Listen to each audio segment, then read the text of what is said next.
Hey horror fans, welcome back to Room 237, and I have another 80s slasher film for you, and this time it's 1988's Cheerleader Camp, which I've known about for a long time, but have never actually seen.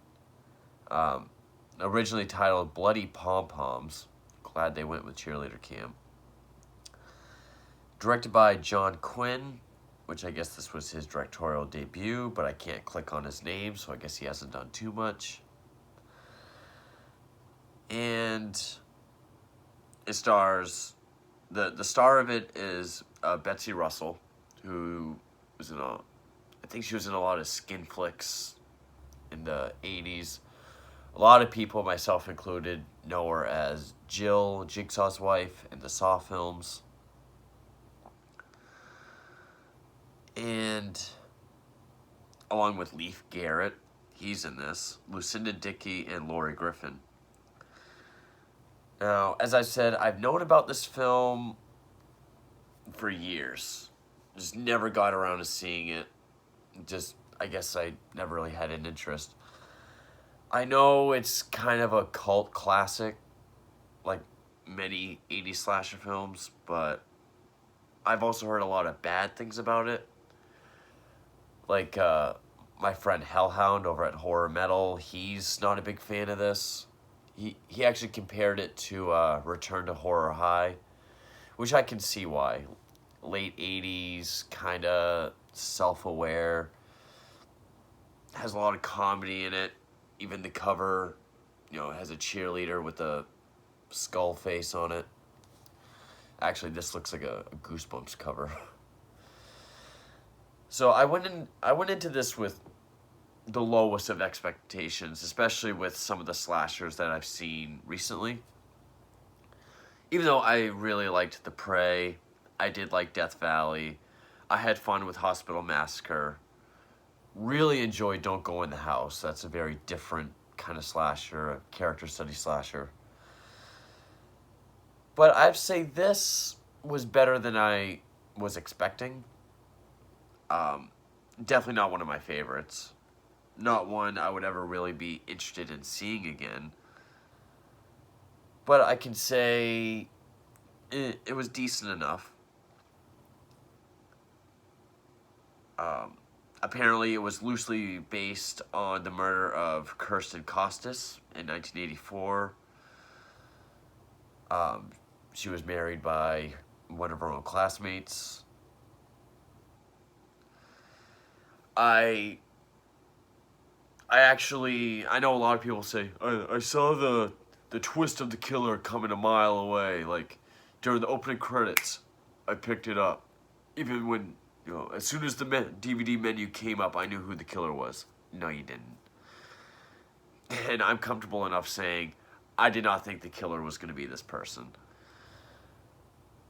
The movie really wants you to think, well, I guess I'll say that for later, but basically, Betsy Russel plays this cheerleader, Allyson, who really wants to be number one. She has these recurring nightmares about failing and humiliating in front of her loved ones in cheerleading competitions. Her and her cheer squad, which is, there's her boyfriend, Brent, played by Lief Garret. You get the big, overweight comedian guy, Tim. The girl in the mascot suit, Corey. A couple other girls, Bonnie. There's Pam. And then there's the first girl, Susie. I don't know if she was part of I think she's someone else's cheer crew.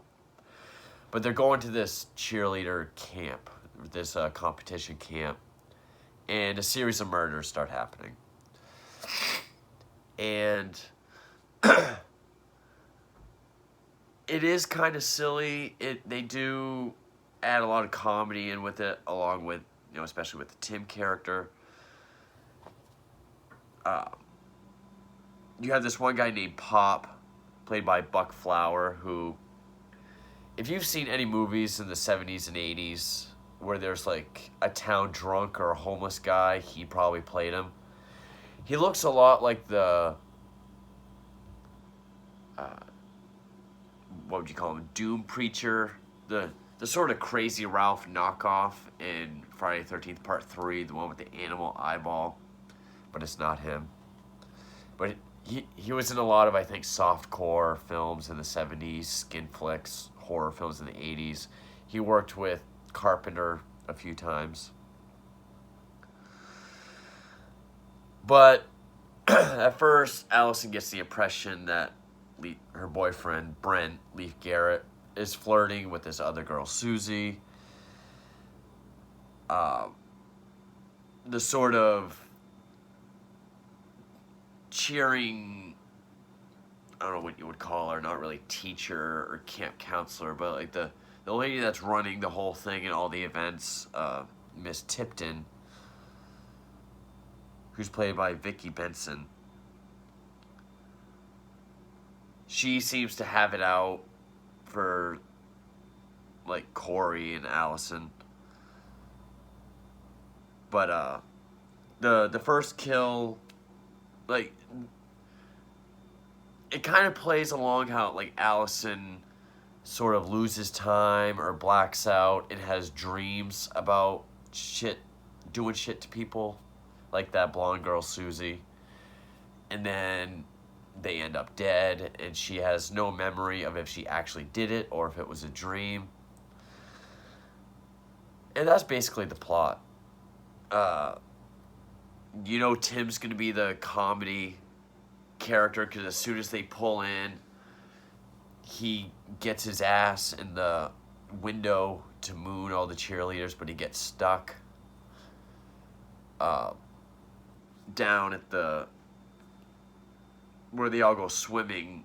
A lot of them sunbathe topless, so he goes down there dressed like a lady, sort of like how Jim Varney used to do with Ernest, like the old lady.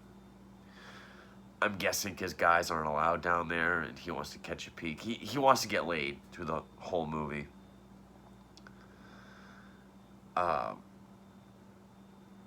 There's this one overly silly part where, who is it that the sheriff, because after the first girl Susie is killed, which her wrists are slit, looks like an apparent suicide, Miss Tipton puts her body in the freezer so that she can report it after the competitions.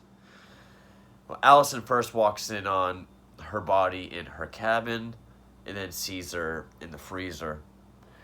And the reason why the sheriff lets this slide is because they have sex. She has sex with the sheriff. And you get this really goofy sort of it's not really cosplay, because I guess she is a cheerleader, or was, but sex scene. And it's somehow filmed, and then our main characters play the tape for everyone at this one event. So then Brent starts flirting with this other girl, Pam. Then she gets killed. She gets garden shears through the back of her head and out her mouth. I'm not sure who does the effects for this. Again, it's not an overly gory film, but when you have, I know I said this for The Prey as well, but more so in this film. There's more gore in this than some of the ones that I've reviewed recently. It doesn't say who did the effects. But like eventually when she's found by this other girl on their crew, she's got like worms coming out of her mouth, and that looks cool. And eventually, it's our group of characters, because they have the competition. There's like the mascot competition, the improv, cheering routine. And the girl that plays Corey, the mascot girl, Lucinda Dickey, she was in some films called Breakin' and Breakin' 2, Ninja 3,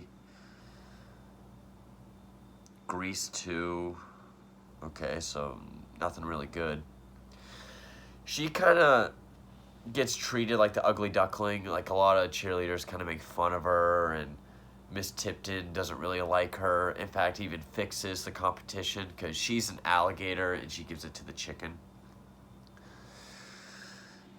And then, of course, they lose their improv routine because Pam was out with a hole in her head from the garden shears.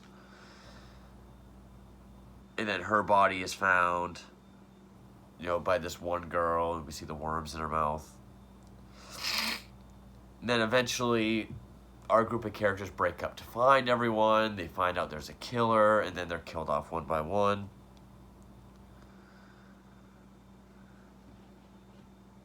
And Allyson even thinks that she didn't know Pam was dead, but she had the dream that she killed her with these Pom Poms, like hitting her with Pom Poms, and it's like razor cuts all over her. And she's starting to really not know the difference between dreams and reality. But I guess I'll get into spoilers, but can I recommend this? Like I've said with every one of these slasher reviews, if you're a slasher fan and you have to see all of them, sure. It's definitely a better slasher film than some of the recent ones that I've reviewed. As a movie, there's been ones that I liked more, but this has felt more like a slasher than the more recent ones. It's just not one of my favorites. I mean, if you don't mind, and the comedy isn't mixed with the deaths or the horror. No, it is separate. So they don't interfere with each other. The acting isn't bad. I mean, Betsy Russel does fine. Even Lief Garret does all right. Kind of got annoyed with Betsy Russel's character, though, because, she's mad that Brent is flirting with these other cheerleaders. Well, she thinks he is, but you find out he actually is. And so, when he does show her attention, she kind of acts like she needs space. And then when he's asking, what am I doing? She's like, you're treating me like dirt. And rightfully so, he gets frustrated, walks off, and then she's in her cabin crying. It's just like, he's paying attention to other girls. You're mad about it. Then when he pays attention to you, you try to, distance yourself. And then you cry, whatever. So, Miss Tipton, she gets a cleaver to the back. And it's one of those movies where we don't see the killer. It's like we just see things happen to the... Like when Pam gets the garden shears to the back of her head. We just, see the shears like it's coming out of the bottom of the camera. Tim is holding his video camera, and then they find it. When they watch it, they see him get killed, which he gets slit here and his intestines fall out. Really cool effect. And eventually, Corey convinces Allyson that Brent's the killer. And, they even set up a booby trap, but the sheriff, with the bear trap, but the sheriff walks into it and he gets a bear trap to his head. So eventually, she convinces Allyson that Brent's the killer. They go outside. Brent is standing over the body of one of the girls because he just saw her. And so then Allyson shoots him. And then when the cops come, you find out that, it's revealed that Corey's the killer the whole time. Because, she was made fun of, she wants to be a cheerleader, she was never looked at as one, sort of held back. But she tells the police that, Allyson went crazy, she had these delusions, she would have done anything to be number one. And since Allyson admitted to killing Brent, they believe Corey that she killed everyone else. So it ends with Allyson being taken away in an ambulance with Corey in her cheer, assuming it's her, Allyson's cheering uniform in front of the camp as she screams her name in the ambulance. So I thought that was an okay ending. It didn't feel too twisty or out of place. It made sense. I didn't see it coming. I was actually expecting it to be Betsy Russel or Lief Garret. I know some people say, how could you not get it? As soon as I took the plastic wrap off the case, I knew who the killer was. Yeah, I'm sure you did. I didn't mind the twist. I thought it worked. It's not one of my favorites. I mean, it's not that it's in a camp and we've seen so many of those, or because it's about cheerleaders. I mean, I don't know why I said that. That doesn't bother me at all anyway, but I don't know. The kills are fine. The kills are actually fairly spread out. Yeah, a lot of them are more towards the end, like usual. But I don't know, I guess just the characters and the story didn't really grab me as much. But, and it's not an over-the-top gore flick. In fact, there's kind of a minimal gore. Really, the bear trap death, Tim getting slit with his intestines falling out, and the garden shear death are the most, extravagant. Because, I mean, when the shears come out of her mouth, I mean, blood's spurting out everywhere. It's a movie that had its moments. I mean, I was expecting to rant on it just based on what I've heard.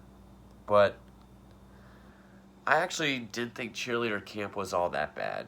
It's just not one of my favorites. But, yeah, that's 1988's Cheerleader Camp. Thanks for watching.